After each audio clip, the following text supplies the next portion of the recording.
Hello, magandang araw. Narito tayo ngayon mga kaibigan para mag-share ako sa inyo ng dagdag kaalaman tungkol naman sa turmeric. Ito yung dahon ng turmeric mga kaibigan. Ito yon. Hindi ko na lang muna binunot kasi wala pang laman, maliit pa kasi siya. Ang mahalaga ngayon is share ko sa inyo kung ano ang uses, ano ang gamit ng turmeric. Ito yon. Ganito yung dahon niya at mabango yan. Mabango yan pag inamoy nyo. Mabango. Iba din yung bango ng ginger. Ito mayroon din siyang aroma na sa kanya lang unique. Yung turmeric mga kaibigan ay napakaraming health benefits at napakagaling nito. Marami na nga tayong nabibili nito sa mga pharmacy. Mga powder na. Pwede siyang gawing tea. Itimpla lang natin parang Milo, parang ganun. Kasi marami siyang health benefits. Ito yon, i-share ko sa inyo. Ang turmeric ay maganda para sa brain health. Maganda sa diabetes. Nakaka-lower din siya ng cholesterol. At ito, highlight ito sa kanya. Nakakagamot siya ng headache mga kaibigan. Katulad ganito yung description. It can cure headaches. Headaches are common in busy, stressful lifestyles. Turmeric's anti-inflammatory properties make it an amazing natural remedy for headaches and migraines.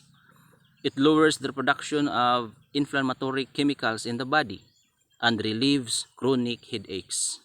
Yun, sa may mga dyan, migraine, headache, mag-ano kayo ng turmeric.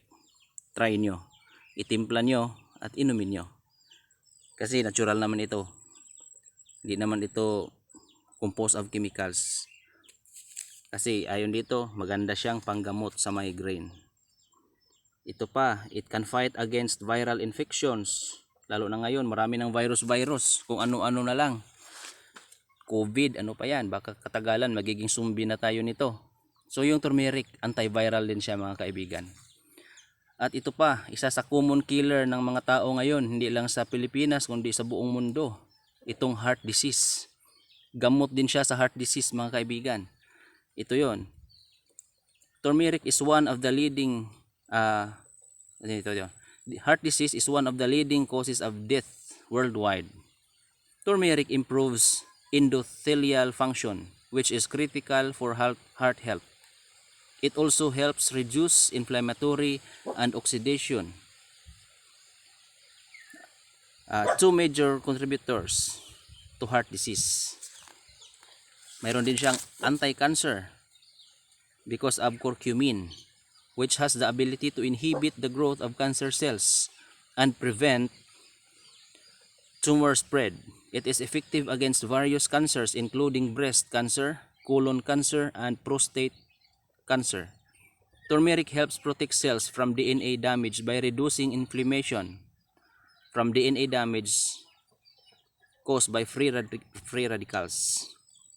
Turmeric ay gamot din po siya mga kaibigan sa Alzheimer's disease, arthritis, sa mga taong depressed dyan, nakaka-relax ito pag ginagamit natin. At anti-aging din siya. Nakakapagpa bata. Wow. So yun, narinig nyo yun, maraming benefits ang turmeric. Highlight ko para sa may mga migraine dyan, headache, at yung may mga problema sa puso. Maganda ang turmeric po mga kaibigan na gamot dyan. Timplahin lang natin, itimpla lang natin. Instead na kape, na normal na kape, ito lang muna. Or di kaya gusto magkape pa rin pero inom din tayo ng turmeric kasi napakaganda niya para sa katawan. So yun lang muna sa ngayon. Magandang araw sa ating lahat and God bless po.